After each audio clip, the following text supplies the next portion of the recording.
talks about shit. You got me. You got me. You guys, I'd like to dedicate my set to the teenage couple that I met on the train on the way here. Thank you so much for taking up 6 seats on the train for your own dry humping session. Absolutely loved it.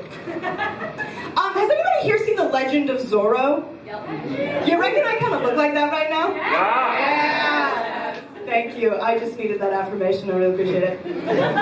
Oh my God. Okay, let's get right to it. Does anybody here have that friend who just over-romanticizes relationships? Yeah? Okay. Front row. You are a part of the show now. Welcome to the stage, baby. All right, so that friend over-romanticizes relationships. Like, say if it's a girl, right? And she just sees and is attracted to meaningless characteristics in a guy. You know what I'm talking about? Like shit that paints a picture but offers no real substance. Right? So, for example, she'll rock up one day, kick down your door. I met a boy. His name's Chris, you'd love him. Doubtful. He's a Sagittarius, getting his degree in fine arts. Working on growing out this little goatee, and get this, he has a floor. Honey, I do too. It's called the ground. The earth is my floor. I'm more concerned as to whether or not he's got 4 walls and a roof over his head. What's his housing situation? Is he a mate that can provide? Because that fine arts degree is not inspiring any confidence. She rocks up the next week. Get this. You've already prepared yourself for whatever underwhelming observation she's made about this man. But she persists, and you listen because you're best friends, so get this. We went out for drinks this week, got Macca's afterwards. He shared his McNuggets with me. Eye roll, right? How considerate. So he's clogging your pussy and your heart.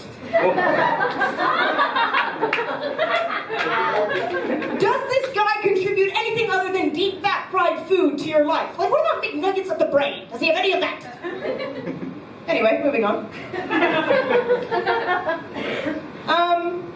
Let's talk about something that we can all kind of agree on.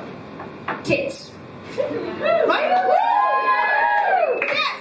Because either half of us have them, or the other half likes to borrow them on the weekends. You know, they get to play with them when we say that they can. When we give them permission. I have brought for you an example. This is the closest thing to prop comedy I've ever gotten. Is this. And I've had more than a complicated relationship with my breasts. Okay, here's a bit of a mindfuck. I started growing tits at age 7. Let that sink in. Right? And I always hated them because they were sensitive and all too obvious, right? Like they were tacky attachments to my chest. Like those rotating hubcaps on tricked out cars. You know what I'm saying? But I grew up and I eventually realized that tits are great. Breasts are innately amazing because they're nurturing, they're life-giving, and they're kind of fun to play with in the mirror. I feel like the only time you're kind of unsure about a pair of tits is like when one is maybe a little bit bigger than the other. But even then, just cover an eye, tilt your head, look at them like you're lining up a pool shot. Individually, they're still fantastic.